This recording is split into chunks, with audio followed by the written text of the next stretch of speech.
Assalamualaikum warahmatullahi wabarakatuh.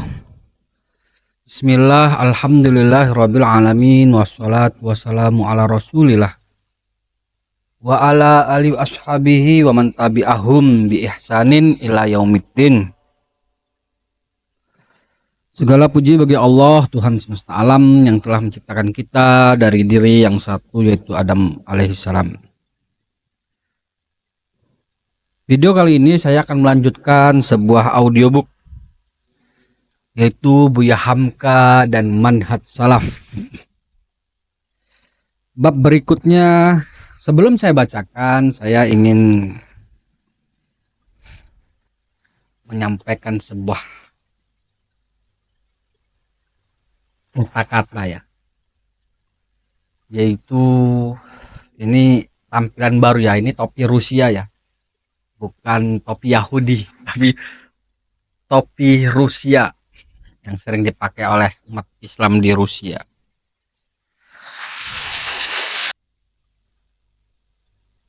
Jadi sebelum saya angkat, perlu kita ketahui bahwa pentingnya kita untuk membaca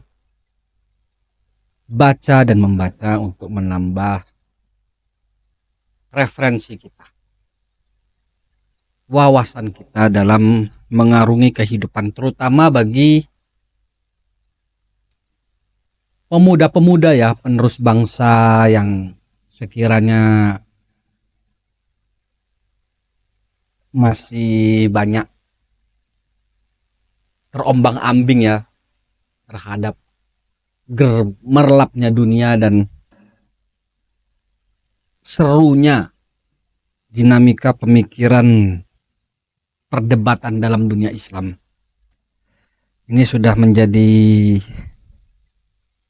ketetapan Allah ya, berkaitan dinamika pemikiran dari kalangan tokoh-tokoh agama atau para YouTuber.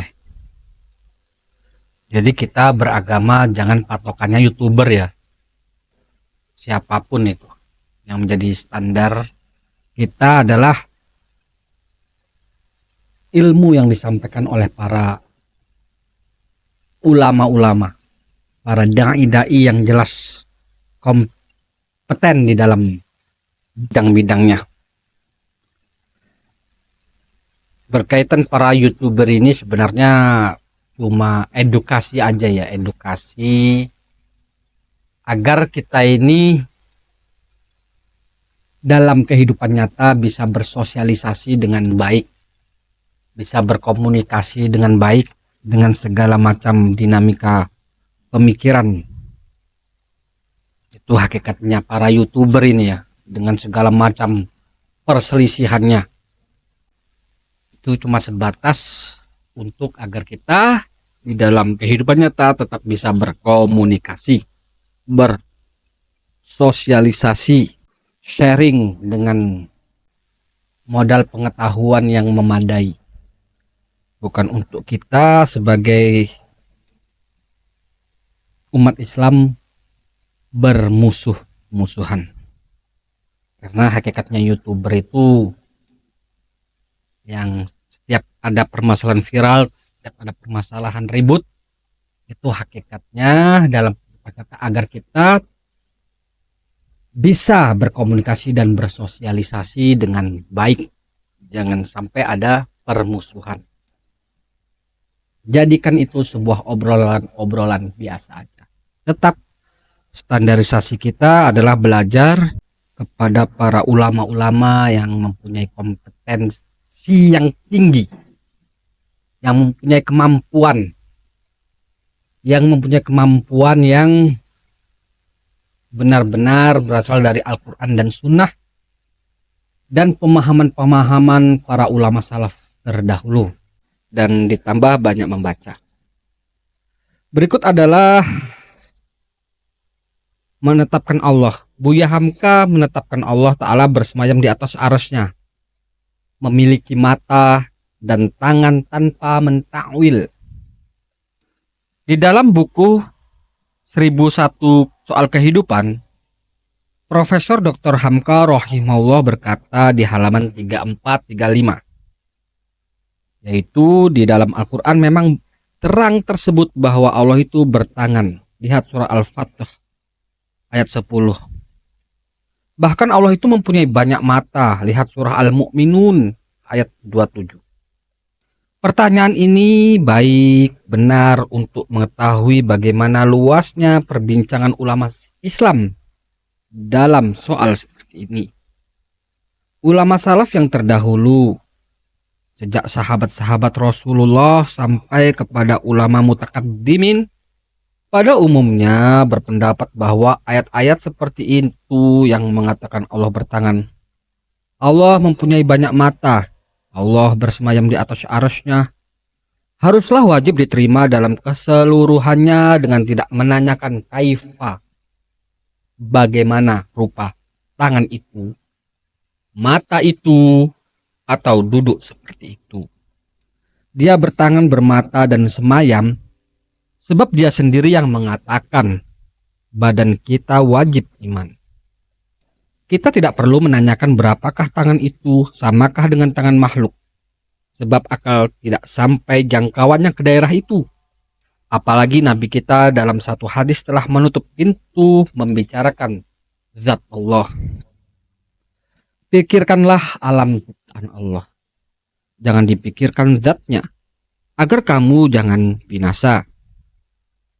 Di antara ulama mutakhirin yang keras menganut paham salaf ini adalah Ibnu Taimiyah dan muridnya Ibnul Qayyim. Dan pada zaman terakhir adalah Syekh Muhammad bin Abdul Wahab, dan terakhir sekali adalah Syed Rashid Ridho.